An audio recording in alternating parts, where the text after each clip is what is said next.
It's time once again for the Maple Grove City Report. I'm Dave Kaiser. Thanks for joining us. Joined by Heidi Nelson, Maple Grove City Administrator. Welcome again to the program. Thank you. We are going to be talking about the October 15th council meeting. It was about an hour long. Half of it was on one topic, so we'll tell you more about that in a second, and a lot coming up during the holiday season here in Maple Grove, so we'll give you an update there as well. One of the fun things to start off with is if you look at the video from that council meeting, you'll notice a number of little heads in the front row or so. The Scouts descended upon the council, and this happens on a regular basis. Tell us about your connection to Scouts and what they learn when they come. Yeah, so routinely we'll get a request from some of the Scout troops in town that they want to come out and attend a meeting, and then we try to arrange it so that, you know, either the mayor or a member of the council can be there in advance to talk with them and answer any questions that they have. So we had 2 Scout troops stop by. Both are based out at Lord of Life Church. Great questions, and the mayor was there early and was able to share a little bit about the work that he does at the city and his role and how long he's been serving and what he is, you know, concerned about and interested in at the city. And then we give them little, you know, pins like this that say Maple Grove with the red maple leaf, and the kids really like that. So it's for their government and civics badge, and so it's a great opportunity for them to come. And they stayed for the whole meeting, so they got to hear a little bit of our development business as well. Very good. Yep. So who knows, maybe future council members Sure. or mayoral candidates. You just never know. One of the items from the consent agenda, and we've touched on this in the past, October, a special month in Maple Grove. Tell us about that. Yeah, so Domestic Violence Awareness Month for the month of October. You'll note that out in front of the police department as well as the town green are lit up purple for the month of October in honor of this initiative. So we really try to increase awareness about the issue of domestic violence in the community, make sure that people are aware of the resources that are available out there and that they know where to reach out for help. We do some segments here with CCX and try to get that word out with our police staff. We've really increased the level of training that we do in our police department about how they respond to these types of situations. So try to take a very broad approach to this issue in the community and let folks know that there's help out there and we're here to help. So great initiative. So this was our proclamation declaring the month of October. Very good. So that was the only item pulled from the consent agenda. Now to the special business. There were a few public hearings, and this is an annual occurrence we have in the city of Maple Grove, and all cities do have. Tell us a little bit about the delinquent process. Yeah, so we deal with delinquent utility bills as well as delinquent weed and tree certifications. So if we're out dealing with noxious weeds or tree issues in the right-of-way, or not in the right-of-way, but on people's properties. Right. And then forced mowing of lawns if lawns exceed the code length that is allowable. So every year we kind of go through and do a cleanup of those accounts that haven't been paid, and then you have to go through a certification process, and that gets certified out to the taxes. Pretty routine year this year in terms of the number of properties that we see coming through the process. We track that on an annual basis, so we can kind of look back and see if there's any anomalies or anything that we should be, you know, concerned about out there. But 2018 shaping up to be a pretty routine year as well. Very good. Yep. Community development. This is where the largest item of the night was, and it happens to deal with territorial greens. We talked a little bit about this. Now it's beginning to move through the process. First, an overview. Where is this area? What is this area? Yeah, so just north of County Road 81, east of Fernbrook, south of Territorial, there's kind of a, I hate to call it a sliver because it's a pretty good amount of land that's located there between 81 and Territorial, east of Fernbrook. So this development, folks may notice today there's an apartment structure as well as some townhomes under construction up there, a little bit further to the west end of that parcel. This is the parcel that the former driving range was located on there. So this project, kind of 2 different components. One half of it on the far eastern edge was townhomes and like small lot, single family villa type development. The other part was for an apartment. The townhomes and the villas got development stage approval, so those could move forward for development. The apartment component of it really just only gained concept approval. We wanted to hold out on that a little bit and kind of see where the market goes and any concerns that might come up with that in the coming year. So that apartment part would have to come back for development stage plan approval. A lot of concerns about traffic with regard to this development, and I think throughout the summer months months, Fernbrook took on a lot of additional traffic with the construction of 169 through Champlin. So we did some traffic counts that were taken during that project, and then we took them after that project, and really the volumes dropped off anywhere from 30 to 50% kind of at those peak times. So we know there was a lot of detour traffic that was coming using that route to come through Dayton to access the system. So we, from a traffic perspective, the approach we tried to take was looking for ways to deal with some interim improvements, which might be some lane widening at that intersection of Fernbrook and 81, potentially temporary signal at Territorial and Fernbrook. The eventual improvement that would need to be constructed here to accommodate development in that whole area really would be the extension of Maple Grove Parkway up to Fernbrook, which would be a county project, and certainly the city of Dayton would need to be involved with that one as well. A lot of the traffic concerns, I think, in that area are coming from the north, from the development that's occurring up in Dayton, and so I think the council, wanted to make sure that our landowners had a fair opportunity in terms of development opportunity, but that we had some good solutions on an interim basis to deal with traffic up there in advance of when that long-term improvement might get constructed.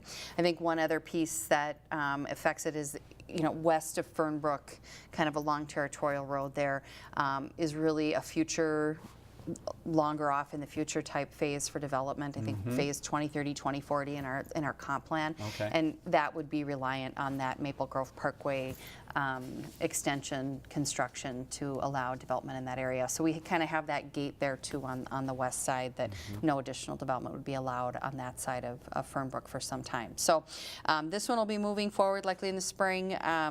But yeah, development stage plan approval for that townhome and that villa component. Okay, and we'll keep you up to date on the other part of it as it moves through the process. So that's all for community development, although we did look ahead at a few other items that are coming. We've talked about a few of these. Rush Creek Commons, give us an update of what's happening there or when that might come back. Yeah, so another 40 units of townhomes. This is out at 101 Bass Lake Road, kind of the southwest corner. So that one will be coming back through Planning Commission here and through to the council probably towards the end, as we lead up to the end of the year. Very good. And we've talked about some of the changes at the shops at Arbor Lakes, and again, this will be coming back soon? Yeah, so they submitted their plans for development stage plan approval. As you'll recall, a few, probably hedging on a couple months now ago, they got concept approval, which really only dealt with that pedestrian area being opened up to diagonal parking and traffic to be able to flow through there. So their charge to come back was to bring back more detailed plans for that pedestrian area to deal with what that streetscape would look like, what the amenities in the area would be, how traffic would flow, how you would close that off if you're going to have an event, how that would function. And so we're looking forward to seeing those plans. Again, those will come forward to the Planning Commission, City Council here as we head into the end of the year. Another item that's keeping the community development busy is 105th and Northwest Area Master Plan. Any updates there or what we might see coming before the council? Yeah, we likely will be in front of the council with some concept plans probably right in the beginning of 2019. Still working on some stakeholder engagement up there. One of the big or one of the natural amenity components is the trail along the Rush Creek corridor there. So we have been working with Three Rivers Park District on kind of helping to define where that trail alignment might go, and then how Holly Lane gets constructed in there eventually. Continuing on that front, and we're working on creating some of those scenarios for development up there. Lot of interest still, in that area south of 105th and that property that sits right up along I-94 there, just west of Holly Lane. So we continue to have discussions with developers, and I think we just need to be prepared that likely something from a development perspective will be coming forward probably in the next couple of years. Okay, very good. Final note from community development, sounds like they have some meetings to do with some other committees within the city talking about resources. Give us a little refresher on what they might be talking about. Yeah, so we're looking at some code changes that would deal with when trees were removed prior to that that removal being approved in certain districts. And so we didn't currently have any penalties in our code for that type of activity. Okay. So we're making some changes about how that might occur. This needs to run through our Arbor Committee, Lake Quality Commission, as well as Planning Commission. So Eric Swaber, our interim community development director, is going to be making visits to all of those committees to kind of run through these code changes. And really it's in response. We've had a couple of situations. We had one recently out on Weaver Lake that was of concern. And so this is kind of in response to some of those situations where we've had problems with tree removal. Very good. So Yep. just a little preview of things that they're working on and will continue to be followed up on. Ken Ashfield had a chance to talk a little bit about roads in the area. I-94, you were out in the cold with Yes. some groundbreaking, just Yeah. a little further north Further, though, than Maple yeah. Grove. Tell Yes. us what happened there. Yeah, so as part of the I-94 Coalition, Maple Grove is a member of that group. One of the projects that received funding in the last Quarters of Commerce process was that third lane extension from St. Michael to Albertville, so adding that capacity up further west on 94. So they had a nice groundbreaking for that event. A lot of the federal and state legislative representatives were there in attendance, and so nice to be able to connect with them and also talk about the fact that we're still working on the 610 completion, and we want to see when they do this project out on 94 in 2020, we want to see that third lane extended all the way through to Rogers. We really need to see that capacity added all the way up the corridor. So good opportunity to connect with folks. We're heading, of course, getting into legislative session here pretty soon again in January, and so good opportunity and a great project for that area further west on 94 as well. Speaking of the funding, Ken gave a little update, some federal funds through the Met Council. Their process is in the early stages, and it is. Early news back is Maple Grove is at least on the board. Is that correct to say? Yeah, things are looking pretty good in terms of that. It's called STP funding. So a couple more steps to go in that process, but we really consider this funding, if it were able, if we were able to get this funding, I think we see it as a ball roller for the project, and it really creates the ability for us to talk about this project being funded and go back to the legislature this session and talk about what's needed to finish it up. So hopefully we can still try to tag along with this 2020, 2021 project out on the corridor, potentially towards the end of it. We have some engineering work left to do if we're in the funding category. So, but good news, I think, moving in the right direction at least, and we'll keep pushing on that. Steps keep moving along in the process. Yes. And you had one quick update that's a very nice update about the transportation system in the city of Maple Grove, and a very nice honor. Give us some information on that. So Michael Patz was attending the Minnesota Transit Providers Association conference this week, and they always have awards on an annual basis, and this year Maple Grove Transit was awarded the Transit Service of the Year, and I think it was reflective of some of the changes and updates that we've made as of recent. The My Ride program sort of rebranding the service and the buses, adding the online scheduling and the online payment app. I think those were things that make that more accessible to users and easier to use. I think we've increased some capacity because of the way we're scheduling that now. And then we're going through the rebranding process with all of our regular buses, our commuter buses. And so I think all the work that Mike's done in the last year to kind of update the service paid off. And so we'll have them back on the November 5th agenda for some recognition of that award. Very good. Yep. Congratulations to the city on that. So that's your recap of the meeting on October 15th. There was one other item that Heidi touched on, but we'll weave that into our next part of the program here and some of the things that are going on in the city. And one of the things that's going on is absentee voting. Yes. You continue to see the rush, and you expect it to continue? We do. We've had a really high volume. We're processing over 100 absentee ballots a day at the government center. So we'll continue to do that upstairs through the end of this week in the upstairs in the government center. On Monday, we'll be making that transition down to the emergency operations center to accommodate that increased volume that we anticipate in these last weeks leading up to the election. We will be open on Saturday, November 3rd from 10 to 3 for absentee voting. And again, that'll be downstairs in the emergency operations center at the government center. So, but again, our polls will also be open on election day. That's so, and with everybody that's voted already, already. I suspect the polls may be very reasonable come election day. Yeah, not some long lines, so you can get in and get your voting done. And again, we mentioned earlier the Purple Lights Initiative, so again, watch for those purple lights and think about what that means as you travel through the city of Maple Grove.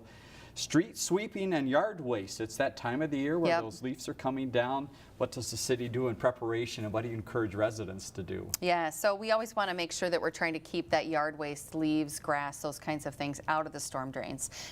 Those storm drains, end up connecting back to our lakes, rivers, and streams, and adds a lot of nutrient to the water that can cause problems in those waterways. And so the more we can collect up during not only the mowing season, but also here in the fall, the better it is for our bodies of water. So we get out to sweep the streets and try to collect up what we can, but we do encourage people to, clean up and pick up those things from their yards, try to keep them out of there as well. The yard waste site will be open through November 30th, and that takes leaves, brush, all those kinds of things, and make sure you do bring proof of residency in Maple Grove when you try to access the site. All right, and all that information on the city's website as well, so you can get the directions and all the information you need. Funny to talk about boats here as it snowed the other day, but let's talk boats because this is for future planning and boat cleaning. Tell us about the station that's going to be coming. Yeah, so this is a collaboration between Hennepin County and the Weaver Lake Conservation Association for a boat cleaning station at Weaver Lake.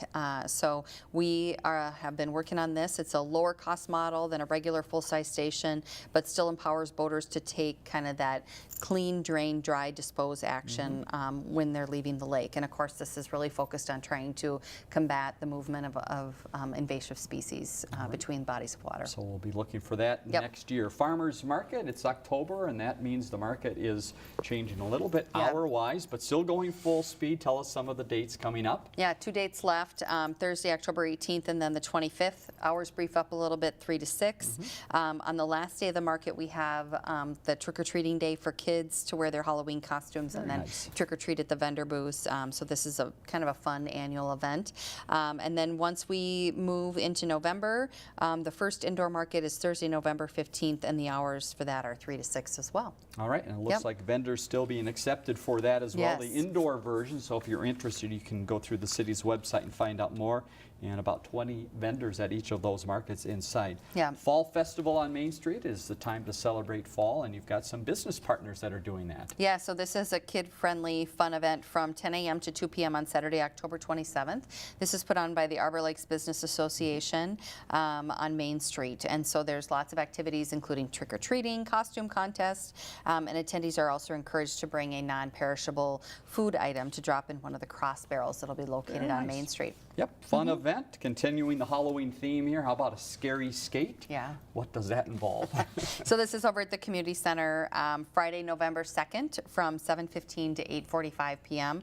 Free admission for skaters who come in costume, $2 without. Perfect. And then there's music and prizes and all kinds of fun that night at the arena. Very good. All right, so lots of Halloween opportunities, fall opportunities, so get out and have some fun. The Intergenerational Photo and Story Project, we talked about this a little bit last time for people that might not have heard it or again might still be interested. What is the project and how can people get involved in this? Yeah, so this is the Intergenerational Photo Exhibit, and community members are encouraged to attend a photo session and share their stories. And so the only caveat is that at least one person in the group needs to be 55 years of age or older, and then they're welcome to come with any group that they'd like, so whether they're related or not. Groups of family, friends, church, neighbors, whatever kind of group you want to put together.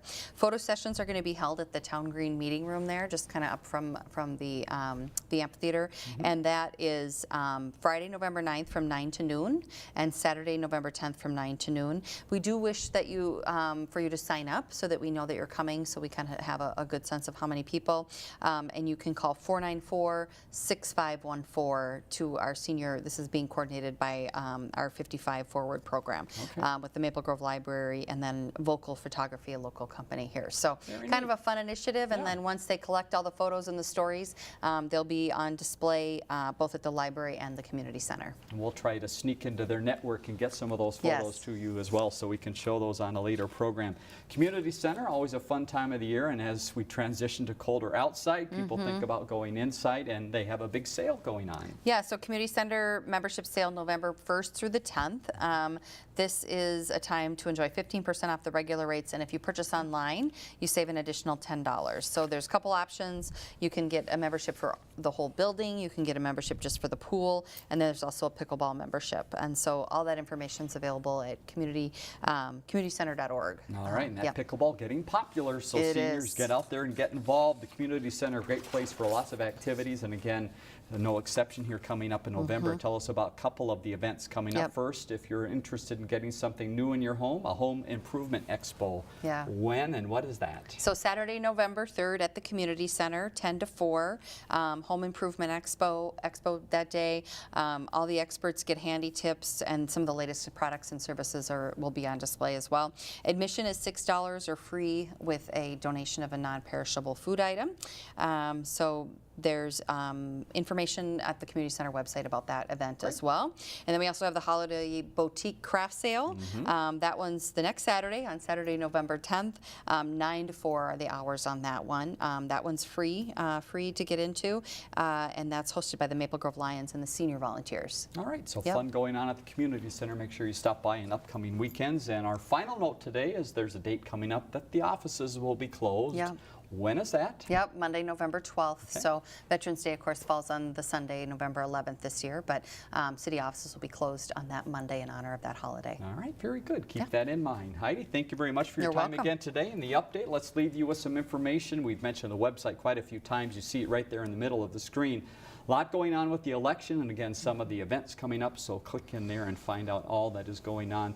Monday, November 5th is the next council meeting, so the day before the election, 7:30 at the Government Center, 494-6000, the number to call, and 763-533-1710 be your response line for questions or comments about the program.